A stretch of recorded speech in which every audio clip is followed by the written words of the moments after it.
जी का मान न्यूनतम होता है कहाँ पर होता है? विषुवत रेखा पर होगा, दक्षिण ध्रुव पर होगा, उत्तरी ध्रुव पर होगा या फिर कोई नहीं। जय हिंद एस्पिरेंट, स्वागत है आपका एजू फॉर इंडिया के प्लेटफॉर्म पर। दोनों पिंडों के द्रव्यमानों के गुणनफल के समानुपाती तथा उनकी बीच की दूरी के वर्ग के समानुपाती तथा उनके बीच की दूरी के वर्ग के व्युत्क्रमानुपाती होता है। आज के इस सेशन में हम जानेंगे गुरुत्वाकर्षण और उसके अधीन जो गतियां होती हैं उनके बारे में। तो एम ई दिया है तो मास ऑफ अर्थ दिया है, एम दिया है तो मास ऑफ मून दिया है। हरा की गेंद कहाँ गिरेगी? ऑप्शन क्या दिया है? यात्री के हाथों में, या फिर कह रहा है कि यात्री के सामने गिरेगी, या फिर यात्री के पीछे गिरेगी। ऑप्शन डी कह रहा है कि यह रेलगाड़ी की गति की दिशा पर निर्भर। जय हिंद एस्पिरेंट, स्वागत है आपका एजू फॉर इंडिया के प्लेटफॉर्म पर। आज के इस सेशन में हम जानेंगे गुरुत्वाकर्षण और उसके अधीन जो गतियां होती हैं उनके बारे में, और इस टॉपिक पर बेस्ड जो क्वेश्चंस होंगे उनको डिस्कस करेंगे जो आयोग द्वारा पूछे जा चुके हैं। तो चलिए स्टार्ट करते हैं। सबसे पहले हम जानते हैं गुरुत्वाकर्षण के बारे में। तो गुरुत्वाकर्षण में क्या होता है कि दो पिंडों के मध्य बीच में यानी कि लगने वाला आकर्षण बल का जो परिमाण दोनों पिंडों के द्रव्यमानों के गुणनफल के अनुक्रमानुपाती तथा उनकी बीच की दूरी के वर्ग के व्युत्क्रमानुपाती होता है। ये तो एक डेफिनेशन हो गई, परिभाषा हो गई, जो पढ़ने में लग रहा है कि काफ़ी ज़्यादा कॉम्प्लिकेटेड है। तो इसको हम देखते हैं एक सिंपल फॉर्म में। वो क्या होगा, इनका कहना ये है कि जब दो पिंड होंगे, जब दो बॉडी होंगी, ये मान लो कि अर्थ है आपकी, ये आपकी पृथ्वी हो गई और ये आपका चंद्रमा हो गया, और अब ये दो बॉडी हो गई, तो इसमें क्या हो गया, इनके बीच क्या लगेगा, एक आकर्षण बल लगेगा। तो आकर्षण बल लगेगा तो उनके क्या होगा, दोनों पिंडों के जो द्रव्यमान होगा वो आकर्षण बल जो ये है उसमें क्या होगा कि दोनों पिंड जो होंगे उनके जो द्रव्यमान होगा उनका गुणनफल, और उसको क्या करेंगे कि इनके बीच की जो दूरी होगी, डिस्टेंस होगी, उसको यहाँ पर इन्होंने r से डिनोट किया है, तो r से मान लेते हैं, तो इन्होंने उसका क्या कर दिया, r का स्क्वायर कर दिया। तो इससे जब इसको क्या करेंगे, डिवाइड करेंगे, तब क्या होगा, हमें गुरुत्वाकर्षण बल हमें फाइंड होगा। इस तरीके से यहाँ पर जान सकते हैं। अब यहाँ पर जो एम ई दिया है तो मास ऑफ अर्थ दिया है, एम दिया है तो मास ऑफ मून दिया है। तो इस तरीके से इसको देखेंगे, इसको और डिटेल में जानते हैं। यहाँ पे जो हमने एनसीईआरटी से उठाया है एक छोटा सा एग्जाम्पल, जिससे कि आपको आसानी से चीज़ें समझ में आ सकें। बस इसमें क्या कह रहा है, यहाँ से देखते हैं कि दोनों पिंडों के द्रव्यमानों के गुणनफल के समानुपाती तथा उनकी बीच की दूरी के वर्ग के समानुपाती तथा उनके बीच की दूरी के वर्ग के व्युत्क्रमानुपाती होता है, और यह बल दोनों पिंडों को मिलाने वाली रेखा की दिशा में लगता है। एक एक्स्ट्रा जो बात यहाँ पर एडेड है वो ये है, यहाँ पर क्या कह रहा है कि मान लो ये दो पिंड हैं या दो बॉडी हैं, बॉडी ए है और ये बॉडी बी है, तो इनके बीच में क्या होगा, एक गुरुत्वाकर्षण बल लगेगा। वही फॉर्मूला यहाँ पर निकल करके आया है। ये डी स्क्वायर लिया है, वहाँ पर आर था, यहाँ पर डी स्क्वायर लिया है, तो इनका क्या हो जाएगा, ये एक तो ये हो जाएगा गुरुत्वाकर्षण नियतांक, इसकी वैल्यू अलग से रखेंगे, और एफ कितना फोर्स लग रहा है ये, और दोनों जो बॉडी होंगी उनका मास का जो मल्टीपल करके और दूर जो बीच की डिस्टेंस होगी उससे क्या कर देंगे, उसके स्क्वायर से इसको डिवाइड कर देंगे। अब देखना, ये जो डी स्क्वायर है यानी कि इनके बीच की जो दूरी है, इसको क्या करेंगे, जब ये बढ़ेगी तो ये फोर्स क्या होगा, घटेगा, और जब ये डिस्टेंस कम होगी तो ये फोर्स बढ़ेगा। अभी इस पे बेस्ड हम क्वेश्चन सॉल्व करेंगे जो एग्जाम में सीधे पूछा भी जा चुका है। अब ये इसमें एक सबसे ज़्यादा भूमिका सर आइजैक न्यूटन की ने निभाई थी। अब इसमें कुछ देख लेते हैं जो एग्जाम्स के पर्पज से काफ़ी ज़्यादा महत्वपूर्ण है। इसमें क्या है कि गुरुत्वाकर्षण के सार्वत्रिक नियम का महत्व क्या है। तो इसमें सबसे पहला जो दिया है कि हमें पृथ्वी से बांधे रखने वाला एक बल है, और यही बल क्या होता है कि पृथ्वी के चारों ओर जो चंद्रमा की गति है वो इसी बल के कारण होती है, और सूर्य के चारों ओर जो ग्रहों की गति हो रही है उसमें भी गुरुत्वाकर्षण का योगदान है। फिर क्या है कि चंद्रमा तथा सूर्य के कारण जो क्या होता है, ज्वार भाटा, जो टाइड होता है, वो भी क्या होता है, गुरुत्वाकर्षण बल के कारण ही होता है। तो आगे अब देखते हैं क्वेश्चंस। अब ये क्वेश्चंस क्या हैं, यूपीएससी के द्वारा पूछा गया 2018 में। अब इसमें क्या है, पूछा जा रहा है कि स्थिर गति से, गति क्या है, स्थिर गति है यानी कि यूनिफॉर्म मोशन है। इससे क्या है, दौड़ रही एक रेलगाड़ी में बैठा यात्री लंबवत यानी कि ऊपर की दिशा में गेंद फेंकता है। अब कह रहा है कि वह गेंद कहाँ गिरेगी, आपको ये बताना है। अब इसमें मान लो स्थिर गति का मतलब यहाँ पर ये हो गया कि अगर वो गाड़ी 60 किलोमीटर प्रति घंटा की रफ्तार से चल रही तो 60 ही है, ना वो 59 है और ना 61 है, 60 ही है, यानी कि स्थिर गति है, वो गति कर रही है लेकिन स्थिर गति है, ना घट रही है ना बढ़ रही, जितनी है उतनी गति है। ठीक है, अब क्या कह रहा है कि लंबवत ऊपर की तरफ उसने गेंद फेंका, वो बैठा हुआ है। अब पूछा जा रहा है कि गेंद कहाँ गिरेगी। ऑप्शन क्या दिया है कि यात्री के हाथों में, या फिर कह रहा है कि यात्री के सामने गिरेगी, या फिर यात्री के पीछे गिरेगी। ऑप्शन डी कह रहा है कि यह रेलगाड़ी की गति की दिशा पर निर्भर करता है। अब इसमें ऑप्शन जो होगा आपका आंसर ये वाला होगा, ऑप्शन ए। इसमें क्या होगा, यात्री के ये हाथों में गेंद आकर के गिरेगी। इसको विस्तार में देखते हैं।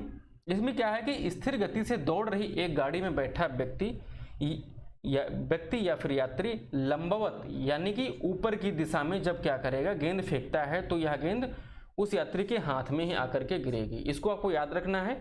अब इस तरीके से मेंड करके लैंग्वेज को काफ़ी ज़्यादा क्वेश्चन पूछे जाएंगे, तो आपको यही चीज़ वहाँ पर लगा देनी है।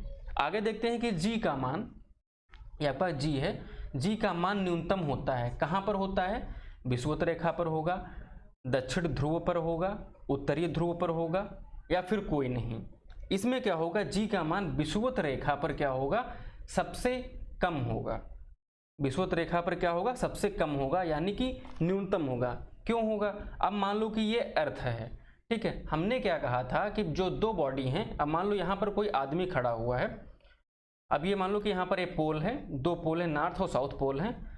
अब ये क्या करेंगे, ये इक्वेटर है, अब इसके जो केंद्र होगा, इनके बीच की दूरी जब बढ़ जाएगी, अब इनके केंद्र की बीच की दूरी जब बढ़ेगी, तब क्या होगा, यहाँ पर आपका फोर्स कम होता जाएगा। लेकिन जब यहाँ पर जाते हैं, तब यहाँ से केंद्र की दूरी कम हो जाती है, इसलिए जब इक्वेटर यहाँ पर ध्रुवों पर जाएंगे, पोल पे जाएंगे, तब क्या होगा, जी का मान बढ़ जाएगा। इस तरीके से क्वेश्चन बनते हैं। तो विषुवत रेखा पर केंद्र से दूरी ज़्यादा होगी, तो इसलिए क्या होगा, इसका मान न्यूनतम होगा। ठीक है, आगे देखते हैं डिटेल में। पृथ्वी पर जी यानी कि गुरुत्व जनित त्वरण का मान सबसे कम विषुवत रेखा पर होता है, जबकि ध्रुवों पर गुरुत्व जनित त्वरण का मान सबसे कम होता है। अर्थात यह कह सकते हैं कि व्यक्ति का भार ध्रुवों पर सबसे अधिक होगा, जबकि विषुवत रेखा पर सबसे कम होगा। वो क्यों होगा, ये हमने यहाँ पर बताया था कि ध्रुवों पर क्या है, रेडियस है, ये मान लो कि अर्थ थी, तो यहाँ पर क्या है, ये सेंटर है यहाँ पर, तो यहाँ से रेडियस नज़दीक पड़ती है, लेकिन यहाँ पर जो वो अर्थ है वो ऊपर उठी हुई है, इसलिए क्या होता है कि जो सेंटर है वहाँ की डिस्टेंस क्या हो जाती है, बढ़ जाती है। इस कारण क्या होता है, विषुवत रेखा पर कम हो जाता है, जबकि ध्रुवों पर बढ़ जाता है। इस इंफॉर्मेशन के बेस्ड काफ़ी ज़्यादा क्वेश्चन आप कर सकते हो, बस इतना डिटेल जानने के बाद में। तो चलिए देखते हैं आगे।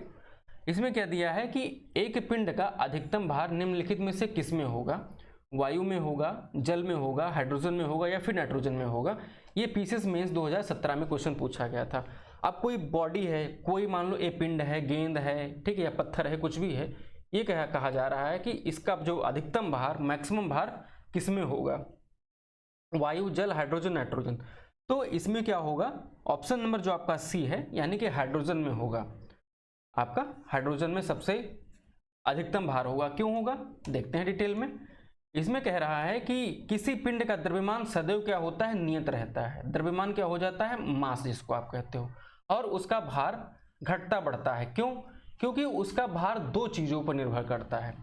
पहले क्या होता है, गुरुत्व बल, दूसरा क्या होता है, पिंड पर लगने वाला उत्क्षेप बल। आप सोच रहे हो कि उत्क्षेप बल क्या होता है। अब जैसे कि मान लो कि कोई चीज है, इस सरफेस पर रखी है, तो यहाँ से इस सरफेस पे ऊपर की तरफ कोई बल लग रहा है, नहीं लग रहा है। अब मान लो कि यहाँ पर कोई वाटर है, इस वाटर पर कोई गेंद है, ठीक, ये जल है, इस पर कोई बॉडी है, तो ये क्या होगा, जो पानी है ऊपर की तरफ क्या करेगा, एक फोर्स लगाएगा, उसी को उत्क्षेप बल या फिर उत्प्लावन बल कहते हैं। तो इसलिए क्या होगा कि अब इसमें क्या देखते हैं कि विकल्प में हाइड्रोजन जो दिया है ये सबसे हल्का है और विरल माध्यम में है, इसलिए क्या करेगा, इसका उत्क्षेप बल सबसे कम होगा, इसलिए क्या होगा, हाइड्रोजन में सर्वाधिक क्या होगा, इसका भार होगा। बस इतना जानना है। अब देख लीजिएगा वायु में क्या होगा, इसकी डेंसिटी ज़्यादा होगी, जल की भी डेंसिटी ज़्यादा होगी, घनत्व ज़्यादा होगा, नाइट्रोजन का घनत्व ज़्यादा होगा, जबकि हाइड्रोजन क्या होता है, सबसे हल्का होता है। ठीक है, तो इसलिए क्या हो जाएगा, इसमें जो पिंड का भार है अधिकतम होगा। आगे देखते हैं। अगला क्वेश्चन कह रहा है कि पृथ्वी अपने कक्ष में लगभग 4400 किलोमीटर प्रति घंटा की गति से घूमती है। फिर कह रहा है कि इस तेज गति को हम अनुभव क्यों नहीं कर पाते हैं। अब इसमें क्या दिया, ये मेंस का क्वेश्चन है। अब इसमें क्या करें, इसमें कारण बताना है हमें क्यों ऐसा होता है। अब इसमें क्या करें, पृथ्वी के आकार की अपेक्षा हम बहुत छोटे हैं, या फिर अपने कक्ष में पृथ्वी की गति की अपेक्षा में हमारी गति क्या होती है, शून्य होती है, या फिर ऑप्शन नंबर सी कह रहा है कि संपूर्ण सूर्यमंडल भी चलायमान है, या फिर ऑप्शन डी कह रहा है कि पृथ्वी का गुरुत्वाकर्षण निरंतर हमें पृथ्वी के केंद्र की ओर खींचता है। तो ऐसा कुछ नहीं है। इसमें क्या हो जाएगा, ऑप्शन जो आपका बी है सही उत्तर होगा। अपने कक्ष में पृथ्वी की गति की अपेक्षा में क्या होता है, जो हम लोगों की गति होती है वो शून्य होती है, यानी कि नगण्य होती है, उसके मुकाबले कुछ नहीं होती है, इसलिए ऐसा होता है।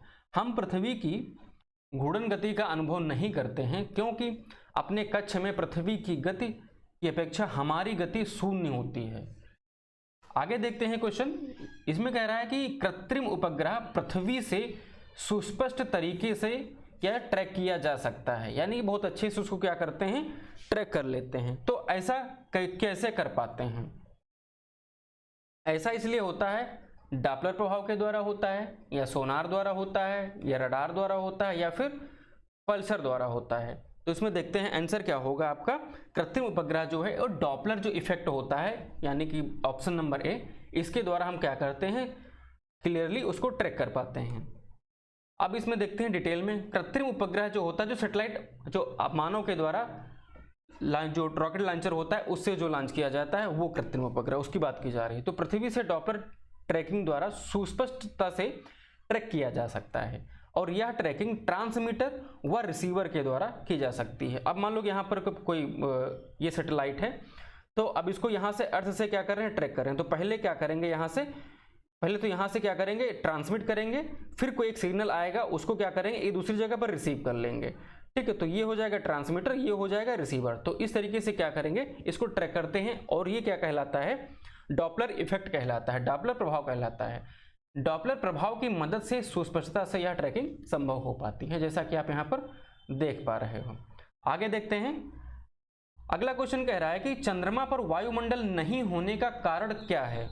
चंद्रमा पर वायुमंडल नहीं होने का कारण क्या है। ये तो एक एग्जामिनर की लैंग्वेज है, एक एग्जाम यानी कि आयोग की भाषा है, उसमें ये क्वेश्चन पूछा जा रहा है। वो क्या कह रहा है कि यह पृथ्वी के निकट है, ऐसा होता है, या फिर यह सूर्य से प्रकाश प्राप्त करता है, या फिर यह पृथ्वी की परिक्रमा करता है। ऑप्शन डी कह रहा है कि इस पर गैस अणुओं का पलायन वेग उसके वर्ग माध्य मूल वेग से कम होता है। तो इसमें क्या होगा, चंद्रमा पर वायुमंडल ना होने का कारण ऑप्शन डी में जो उल्लेखित है वो होगा। क्या होगा कि इस पर गैस अणुओं का पलायन वेग उसके वर्ग माध्य मूल वेग से कम होता है। अब इसको डिटेल में देखते हैं। ऑप्शन नंबर डी में जो दिया था उसी को डिटेल में यहाँ पर बताया गया कि चंद्रमा पर वायुमंडल नहीं पाया जाता है। क्यों? वायुमंडल अनेक गैसों का मिश्रण होता है, अनेक गैसों का मिश्रण होता है, उसमें बहुत सारी गैसेस होती हैं। अब चंद्रमा का पलायन वेग होता है, एस्केप वेलोसिटी होती है, इसका मान लगभग कितना होता है, 2.4 किलोमीटर प्रति सेकंड होता है। और धरती पर पलायन वेग का मान इससे काफी ज्यादा होता है, वो कितना होता है, 11.2 किलोमीटर प्रति सेकंड होता है। चंद्रमा पर पलायन वेग से गैस के अणुओं का वेग ज्यादा होने से वहां से पलायन कर जाती हैं, इसी कारण चंद्रमा पर क्या होता है, वायुमंडल संभव नहीं हो पाता है। अब चंद्रमा पर वायुमंडल है, बहुत हल्की हल्की कोई माइन्यूट सी गैसेस हैं, लेकिन पर्टिकुलर कर कहा जाए कि यहाँ पर कोई वायुमंडल है तो वो नहीं है। उसका कारण क्या है कि यहाँ पर पलायन वेग सबसे कम होने के कारण जो भी मॉलिक्यूल्स होते हैं वो क्या करते हैं, इसके एटमॉस्फेयर को छोड़ करके बाहर चले जाते हैं, निकल जाते हैं। और जबकि अर्थ का जो एस्केप वेलोसिटी या फिर पलायन वेग ज़्यादा होने के कारण ये यहाँ पर टिके रहते हैं। अर्थ का गुरुत्वाकर्षण शक्ति क्या होती है, उसको बांधे रखती है, और यहाँ पर इसलिए अर्थ पर वायुमंडल प्रॉपर वे में पाया जाता है। तो हमारे साथ यहाँ तक बने रहने के लिए धन्यवाद। मिलते हैं आपको अगले सेशन में।